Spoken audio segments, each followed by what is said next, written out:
Welcome in. It's Big Ten Today, presented by Gatorade. Great to have you with us, Dave Revson and Trey Dempsey. And Trey, I will just say, last night may have been the moment that we officially crossed into the I have no earthly idea portion of the Big Ten slate with Minnesota's win. Just crazy. Yeah, I mean, you think you have an idea in a sense of a team. You feel like Ohio State start to separate themselves from the rest of the pack in terms of 2 through 13. Then now all of a sudden they lose 3 in a row. So there's just no sense of, what the Big Ten is going to be this year. It was exciting games last night. 3 big-time performances from Sanford, Howard, Garcia. Those guys individually played out of their minds. So it was fun basketball last night. It was indeed. Mike DeCourcy is not the least bit surprised. He saw all of this coming. He joins us as well. Mike, the parity really is just incredible.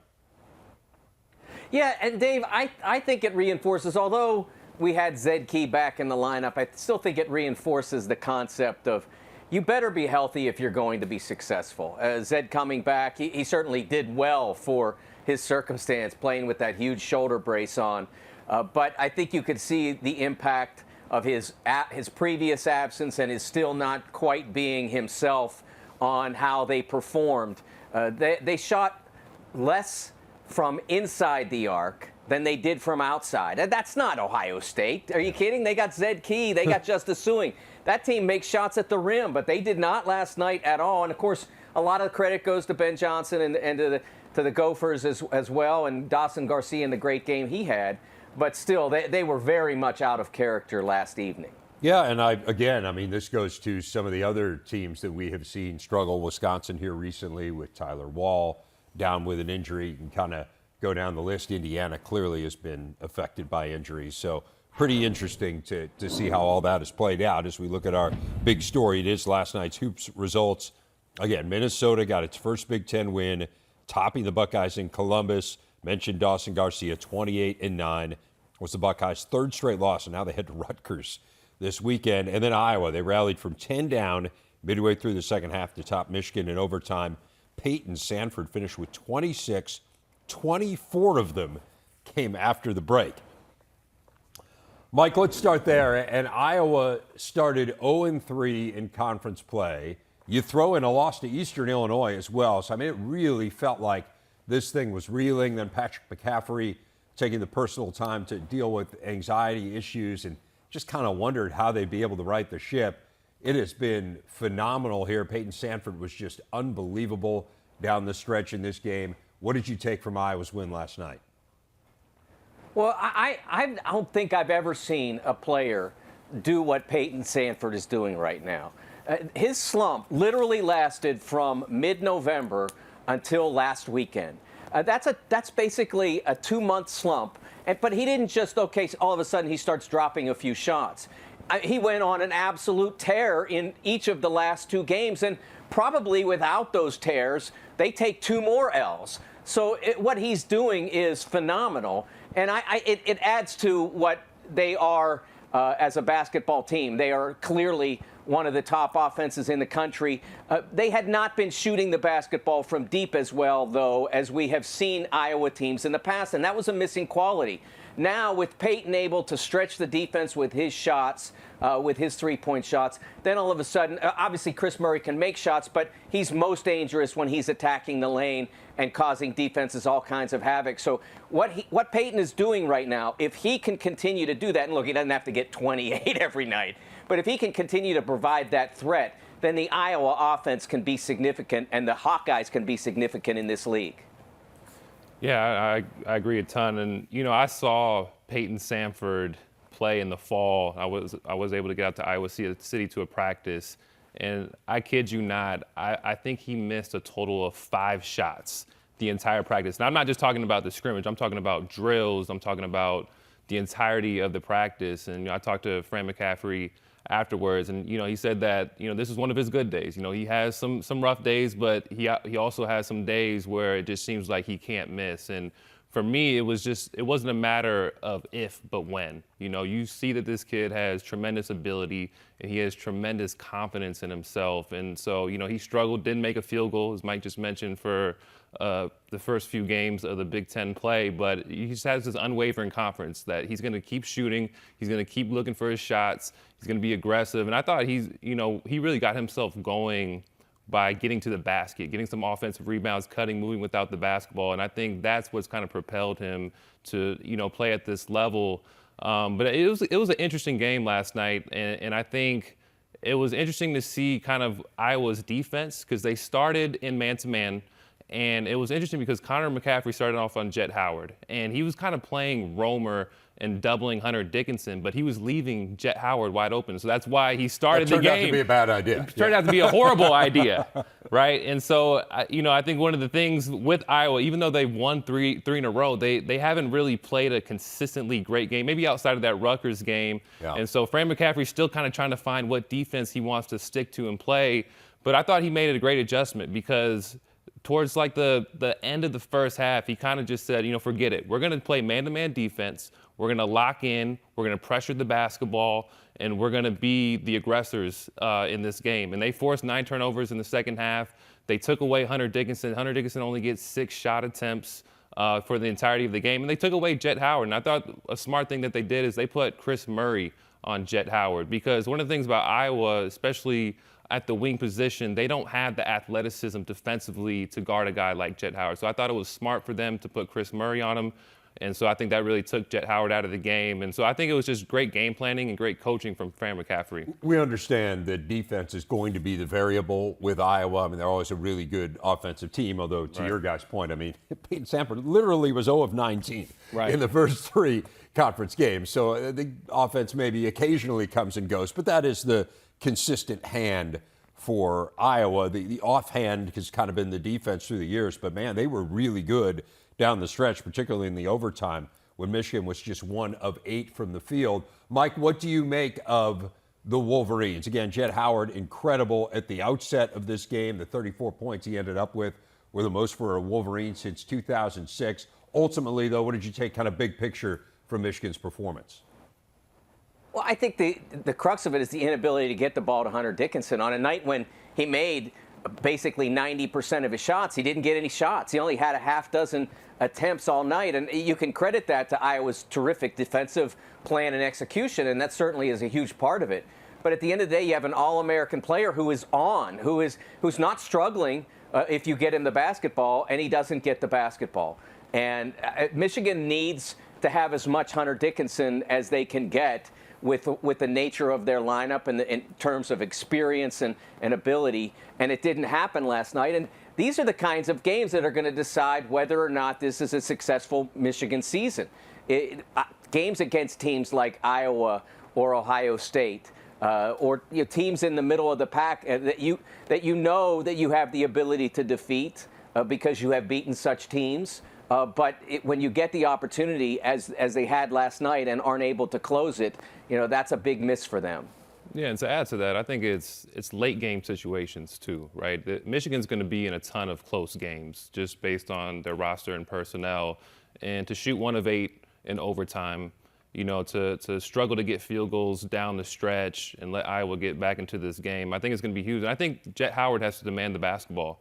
I thought there was too many possessions down the stretch where he was kind of just in the corner, allowing Connor McCaffrey or Chris Murray to deny him. He has to go get that basketball, play a high screen pick and roll, and make a play and create. And I thought a little bit too much, Doug McDaniel, Kobe Buffkin had too much of that responsibility late in the game. I think Doug McDaniel shot 5 of 15, and for Hunter Dickinson, to Mike's point, to only get 6 shots, and Doug McDaniel to get 3 times as many shots as him is just, I think, unacceptable, I think, if you're Michigan. Got exposed a little bit on the defensive end as well, although Iowa's going to do that to a lot of people. We've talked about what a fabulous offensive team they are, but it's clear this Michigan defense is maybe not at the level that we've become accustomed to through the years. They got a big one, talking about kind of those middle-of-the-pack teams, big one against Northwestern on Sunday. See whether or not the Wolverines get on track there.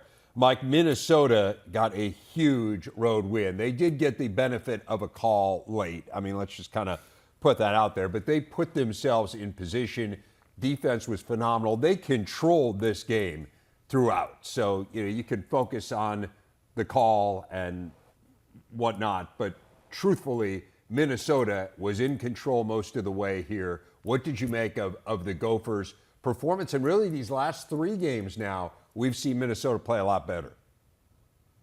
Yeah, I think, first of all, to me, the call is, in the moment for Ohio State, it's certainly an issue. But we go back to the Rutgers game when they were the beneficiary of a poor call. So I think that sort of evens itself out. If I'm Ohio State, I know that I should not be in, especially at home. In the barn, different deal.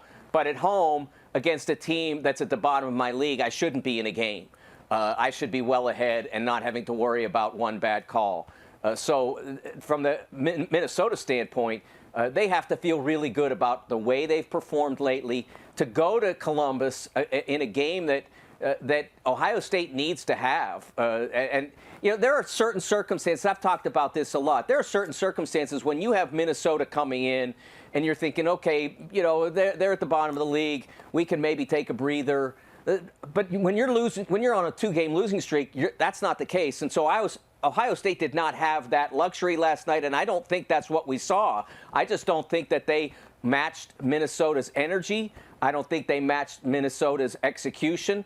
I think that Minnesota surprised them without a doubt with how hard they were playing and how well they were performing. But these kinds of games for the Gophers, with the circumstance of their season, you're trying to build success for the future now.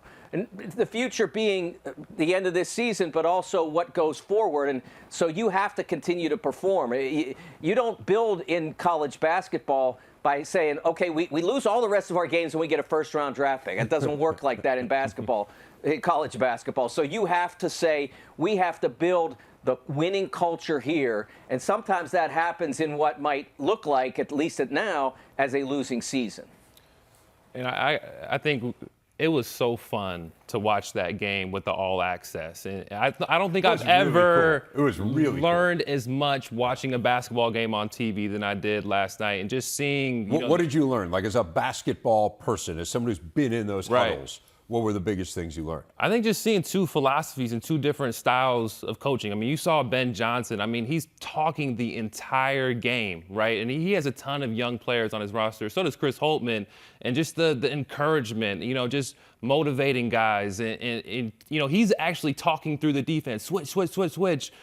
Calling out different defenses, talking to the refs. I mean, just his energy and his passion was just so fun to watch. And, Chris Holtman, I think I learned is how much he demands and expects from his guys, and especially at the 5 position. I mean, he's constantly telling Zed Key and his centers to pressure the basketball, and how much he demands on those interior players. I mean, it was just fun to watch just kind of the philosophy and, how each coach thinks, right? And I think it's a great idea, and I hope to see more of it. But this Minnesota team has been knocking on the door, right? I mean, they lost their last 2 games by combined 5 points. And they were playing aspiring basketball, right? They're moving the basketball. They're talking on defense. They're connected. They're getting better shots on the offensive end. They're starting to build an identity. So you saw this coming. And to Mike's point, I hope Ohio State didn't come into this game thinking that they had a night off, because this Minnesota team was playing really well. And to me, the biggest key that I thought going into this game, and I think what was so big was the fact that if you can stop the 2 best players on the opposing team, it gives you a great chance to win the basketball game. And I thought that the stat would be that you either got to hold Bryce Sensabaugh or Justice Suing to either 25 points or under, or make them shoot 40% from the field or less. And they did the latter. And those 2 guys combined for 33% from the field. Because with Ohio State, if you take away those 2 guys in the half-court situations, it really limits what they can do offensively. And we, at the top of the show, we heard Mike DeCourcy just talking about how Zed Key is just not quite himself offensively right now just because of the shoulder injury. And Bruce Thornton is a great player, but he's not a guy that can really break you off the dribble and create for himself and other guys. He's more of a 3-point shooter, kind of a 3-and-D point guard. So if you can take away those 2 guys in the half court, I think it really limits what Ohio State could do, and that's what Minnesota did. And Jamison Battle was great on the defensive end. Yeah, it really was, and it made up for the fact that he didn't have his best offensive game. And, of course, Dawson Garcia was just incredible. If Ohio State's goal was to take away Dawson Garcia, right, which clearly it was, kind of to the flip side of your point, I would say they did not succeed in that. Back-to-back home losses now for Ohio State, first time in 2 seasons. And as we've been mentioning, they have that huge game coming up against Rutgers, revenge game for the Scarlet Knights. Hockey coming your way tomorrow. The Buckeyes and Wolverines, a top 10 battle. There's a rumor circulating they don't particularly care for one another. They will get that one going at 4:30 Eastern time, and then it's the Nittany Lions and the Spartans, 2 top 20 teams there. A hockey doubleheader tomorrow, only on the Big Ten Network and the Fox Sports app. Mike DeCourcy's latest NCAA tourney bracket hot off the presses today. The Big Ten with 9 teams in. Purdue is still a 1 seed. Rutgers is a 6. Michigan State is a 7. And then the other 6 teams are all 9 seeds or worse. OSU all the way down to a 10 now with that loss last night. Iowa among the last 4 in. And then Northwestern and Indiana among the first 4 outs. The Big Ten with 11 of the top 72, if you want to look at it that way, although being 69 through 72 doesn't get you a whole lot at the end of the day. Mike, let's start with Indiana. They started 7-0. They're in a free fall now. Assess the Hoosiers as an NCAA tourney candidate. Well, so much of it has been for them the struggle without one starter, and then another starter, and now 2 starters, and the injuries have clearly made a huge difference in their ability, especially at the defensive end. They've really struggled defensively over the last 5 games. And so you're looking at a team, because they've played a difficult schedule, both non-league and the way their schedule has broken to date in league, they're 1-5 now against quad 1 opponents. They played very little in the middle classes, so to speak. And so they don't have a lot of success in quad 2. They don't have a lot of opponents that they played in quad 3 that maybe help build up the overall record. So they are clearly not out of the picture, but they have to find a way to either get those guys back or find a way to perform without them. I mean, if they continue to perform in the same manner defensively as they have over the past 4 or 5 games, they can't beat very many teams in this league. You've seen it. You've seen multiple teams go 80-plus against them. So they have to find a way, either with return to health or with the group that they have, to start slowing teams down, if not outright stopping them. 3 straight games giving up 80 or more in conference play. To your point, that's the longest streak for them since the late 1990s, and it's not going to get any easier coming up tomorrow, Trey, as they take on Wisconsin. What do you make of that matchup? Well, the biggest concern for Indiana right now is their defense, and it's almost the way that they're playing defense. There's too much help side right now, and they gave up 18 threes in their last game against Penn State.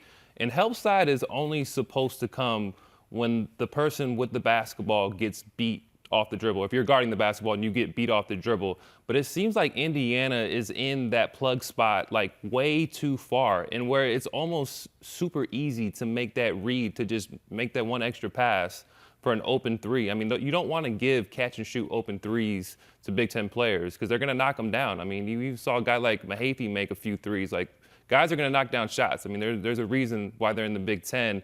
And so I think Coach Woodson and the challenge that they're going to have is trying to maybe switch that up a little bit, especially when you go up against a Wisconsin team where there's really only 2 guys that can create off the dribble, and you got to play one-on-one defense. Those other guys, Essegian, Davis, those guys are catch and shoot shooters. So the only way that Wisconsin can really have success in the half court is if you give them those open look catch and shoot 3s. So I would want to see Indiana just really focus more on one-on-one defense, not rely so heavily on the help side, and try to make Wisconsin a one-on-one team, a mid-range team, make Chucky Hepburn create in the paint, make Steven Crow play one-on-one basketball in the post. Be fascinating to see whether or not Tyler Wall plays. And, of course, that's a huge variable as well for Wisconsin. Did not practice yesterday. And as we know, Indiana's had the injury problems. Wisconsin has slipped a little bit with Wall out of the lineup as well. A Northwestern, 2 solid road wins, Mike, as we assess their tourney candidacy. One over a tournament team, the other over that Indiana team, which, as you said, is on the bubble. They have a home win over a tourney team. They have not lost to any inferior opponents. Why are they still on the outside looking in? Yeah, I will tell you, Dave, as I'm watching the end of the Rutgers game and they get up 4, I think, with a minute-ish to go, and I'm like, oh, looks like they're in, and then the last minute didn't go so well, and it's, nope, still not ready for prime time. I think that I want to see them be able to be consistent in that circumstance. They didn't have a lot of high-end out-of-conference success. They got beaten badly by Pitt, which is now in my bracket. But I think I wanted to see more routine success, more consistent success from them. And the numbers are not bad. I mean, they're 3-3 against quad one and 4-4 against the first two quads. I think that's part of it as well, is that when you only hit 4-4 at quad one and two combined, you're probably not playing enough of the better teams. And so there's plenty of opportunity for the Wildcats. And as I said, they were this close. If they had taken the Rutgers game, they were in. Without a doubt for this week. So plenty of opportunity between now and March for the Wildcats to show that they're a tournament team. You think about the Rutgers game, you think about the Auburn game as well. Those are two games where they had the ball with the lead in the final minute and ended up losing. So really either one of those goes the other way, and they would be a tourney team as of right now. Huge one for both sides against that Michigan team that we were talking about earlier. That one coming up on Sunday.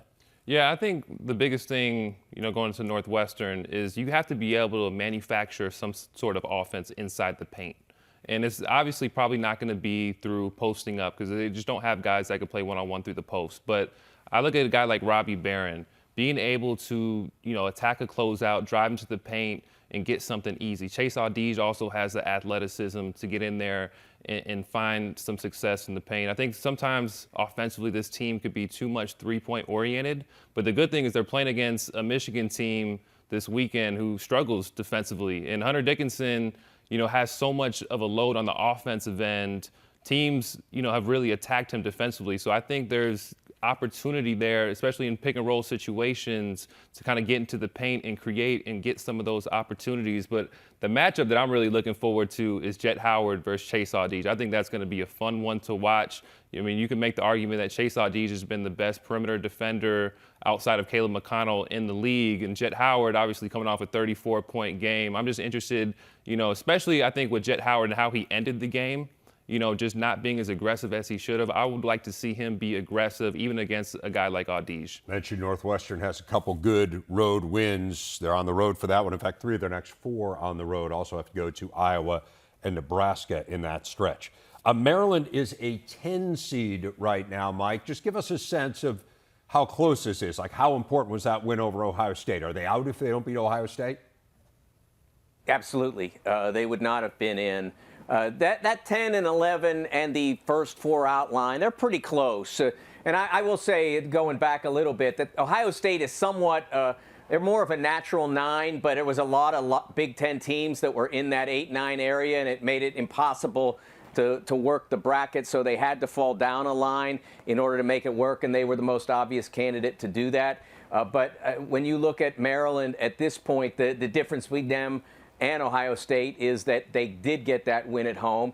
I think Maryland did great work in non-conference, and the one problem that may or may not be held against them when we get to Selection Sunday is that when they did lose, they got beaten pretty badly. And that may not be an issue if they continue to win games like the Buckeyes game. Then it won't matter so much for them. Might matter a line in seeding, but that's not a huge deal. If they continue to play like that, like they did against you go back to November and December, or as they did against the Buckeyes on Sunday, I think that they're in solid shape. But they can't revisit those really, really rough days like they had against Michigan, like they had against UCLA. Yeah, I got blown out, as you said, in both of those games. I've got their game against Iowa on Sunday. This strikes me as I've kind of started to prep for it a little bit as strength against strength, right? You got Iowa's offense. You got Maryland, a really sound defensive team. Is that how you see it? Yeah, I mean, I think this is going to be probably one of the most highest tempo games that we see in the conference. I mean, you look at the way that they want to play. Both teams, might throw in some presses. Both teams mix up defenses. And so I think the biggest thing is execution on the offensive end. Which team execute best down the stretch, especially if this game is close in the half court. And I think Iowa has to get better play from Tony Perkins and Aaron Eulis. I think those guys are going to be important pieces. You know, Fran McCaffrey didn't go with them down the stretch. And when you talk about Maryland's athleticism, those guys are going to have to be able to guard some of Maryland's wings, be able to contain dribble penetration. And I think if you're Maryland, you got to continue to be a team that gets after people, that makes teams feel uncomfortable. You want to make it more of a helter-skelter game, even against a team like Iowa that's comfortable playing at a fast pace. So I think this is going to be a fun game to watch. Certainly get a team that's feeling very good about themselves in the Hawkeyes, just based on what we were talking about, how well they played here these last few games. And after that, they head home, try to exact some revenge on Michigan after the Wolverines manhandled them. Barry Morin and company getting a huge win last night, taking down Maryland 68-61 in a top 10 battle. We look at our big stat brought to you by Gatorade, pointing out the rarefied air now that IU finds itself in.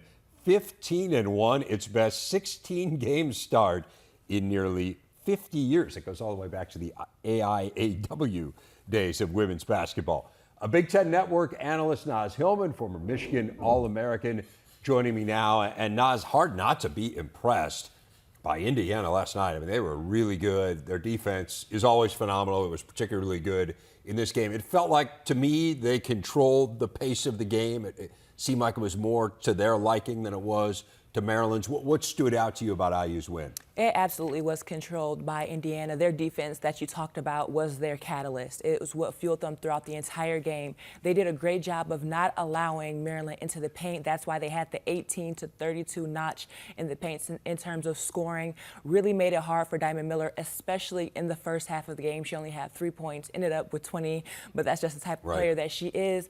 Indiana also had 4 players in double digits. I mean, how much better can you get from there? They're just clicking on all ends with Grace Berger returning back to the starting lineup and playing after her injury. They just look like a well-oiled machine.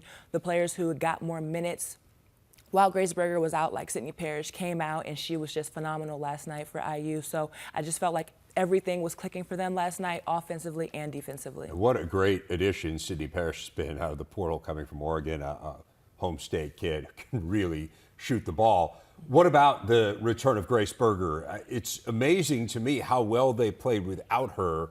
When you look at statistically the impact she had on this team last year, like when she was on the court and when she wasn't, they were a dramatically different team, and yet they played so well without her. What have you seen from her now in these first couple games back? I mean, she's their point guard, she's their leader, and she never presses, and it seems like her demeanor never changes. She's always almost stone-faced and just in the moment of the game, and that's what her teammates look for her. Like, whether they're going on a run or not, the other team's going on a run, she's making sure that they're in the correct positions, she's directing them. She knows exactly what Coach Terry Morin wants. I mean, she's in her 5th season with her, so you have to know what your coach wants at that point. There's a problem, right? Exactly. But she's just so calm, cool, and collected, and her mid-range game is just something that you can't replicate on most levels. But just her all-around presence, and even defensively, I mean, she is the catalyst on that end as well. She's not really a huge guard. She's not a big guard, but she gets in there, she gets tips and deflections, and then gets it going the other way. What did you make of Maryland? I mean, it's pretty remarkable when you consider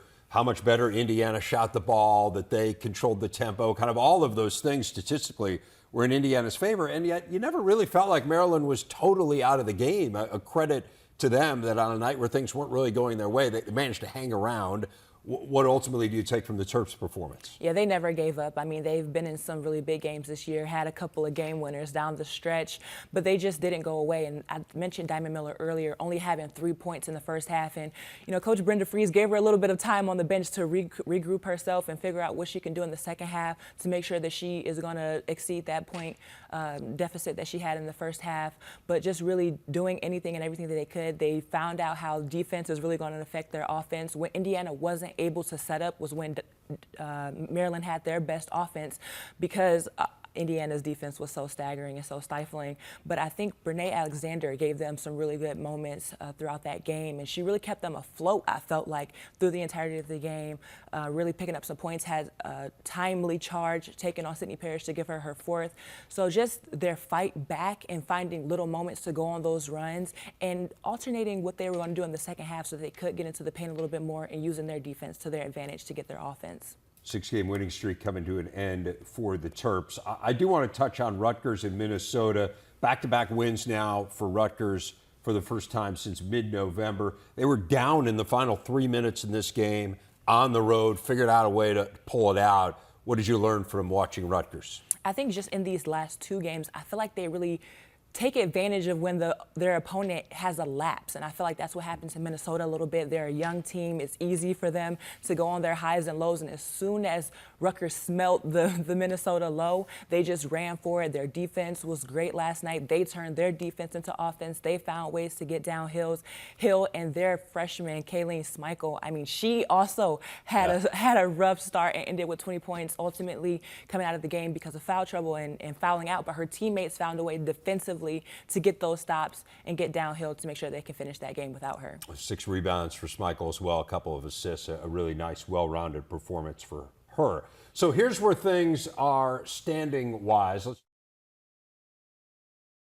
The top 6 in the standings are all in the top 25 of the AP poll. That is the most ranked teams, by the way, of any conference. 4 in the top 15. That's also the most of any league. Ohio State still undefeated at 17-0. They are leading the way. How would you assess this race? Is it the same degree of parity that we have on the men's side?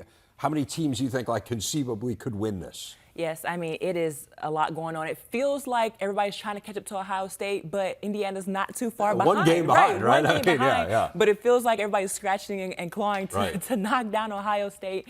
And then you have the rest of those teams. I mean, Michigan, Maryland, IU up there. Illinois is up there. I mean, what a story. Absolutely. You couldn't be happier for that program. But, I mean, I feel like even up there, I call it the jungle. I mean, they're fighting and crawling and they're knocking each other down, and they're going to be knocking each other out of the top 25, but that's how strong the Big Ten is this season. And I mean, I really do think that 4 or 5 teams could take this race if they do manage to get Ohio State off of their pedestal, which they are on right now. But really strong in this league, top to bottom. I mean, there's been some teams who are at the bottom, as the rankings show, who has beat some of those top teams. It's going to be a race to the finish. It does feel like last night, particularly the Maryland-Indiana game, is a little bit of a preview of what we're going to see here down the stretch, right? There's so many games here potentially matching up top 15, top 25 teams just by virtue of how many ranked teams there are. So it should really be great.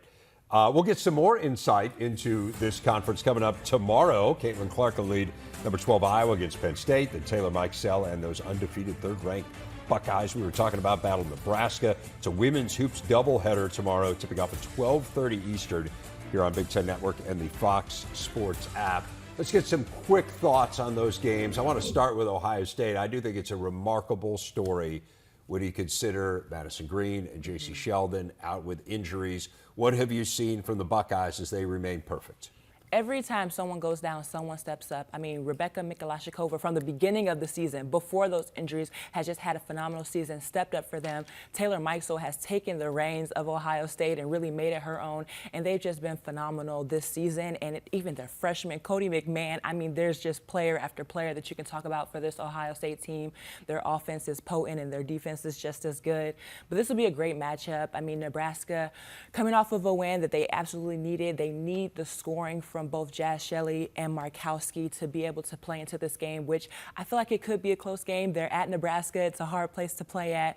But I think the offense and the offense of Ohio State is what's going to stand out, and the defense of Nebraska is what's going to be important for them. Yeah, Nebraska's really good, right? I mean, this is an NCAA tournament team a year ago, and I think just kind of to your point of how good the league is, maybe to a certain extent, I don't want to say they get lost in the shuffle, but they might not be talked about in quite the same way that some of those top 15 teams are. But as you talk about, I mean, 2 preeminent stars, a really good team, so should be a good game. Iowa and Penn State, anytime Caitlin Clark plays, it is must-see TV. It absolutely is. I mean, she does it all for that team. We always talk about her scoring, but her assists and rebounds are top-notch as well. It feels like she's almost at a triple-double every single night, but that's a team effort there with Iowa. I mean, Cesano is going on the tear. She's just really hard to guard in the post. There's so many other players on that team that if you're not guarding, if you're not making sure that you have eyes on them, they can turn around and light it up as well. And then on the other side with Penn State, I mean, McKenna Marissa, you want to look out for her offense as well. We're probably going to have a lot of long-distance threes in this game. But she's had a lot of help from Leilani Kapnis, and I think that if those two come on strong and have a little bit more help from a couple couple of their teammates. This could be a battle of the offense. I think that's what it's going to be, the battle of the guards, the battle of the offense. But it will be interesting how and if Penn State can stop Cesano in the paint. It's tough to do, especially when you got to worry about Caitlin Clark. I probably don't need to tell you this, but they are really fun to watch. They are. And we do not want to leave out the Wolverines taking on Michigan State, last but certainly not least. Michigan State can turn you over, as you well know. This is a team that's playing well. What do you make of this matchup? Yeah, Michigan State's going to want this win. I mean, obviously it's a rivalry win, but they are coming off of a loss that they may not have expected to come off of and went into overtime. But they're a physical team. They're going to push on you all night, and of course within the rules of basketball, but they're going to make it tough. And these teams know each other very well. I'm going to be looking at Matilda Eck. I feel like every time she plays well, it makes a difference for this team. And Michigan has a little bit of a taste of that from last year in one of their games. And then looking at Kamaria McDaniels. She's been in the Big Ten before a couple of years ago, but some of the players on Michigan may not know her game, her style, and she can really light it up from inside and out. And then just looking for Michigan, if Emily Kaiser and Leah Brown can really put it together, that makes a difference, a world of a difference for them when both of them are on. I mean, Emily Kaiser having a stellar year, just coming back for her 5th year, and her point production has just been so high. And Leah Brown just is a difference maker in a different role at the point guard position. So we'll see how that works out against Michigan State. 3 straight games for the Wolverines, scoring 80 points or more in conference play. Just the second time it's ever happened in school history. It has never happened 4 times in a row, even when Nas was there, which is hard to believe. Most improved scorers in the Big Ten on the men's side, 2 of them played for Iowa. Chris Murray and Philip Rebracha.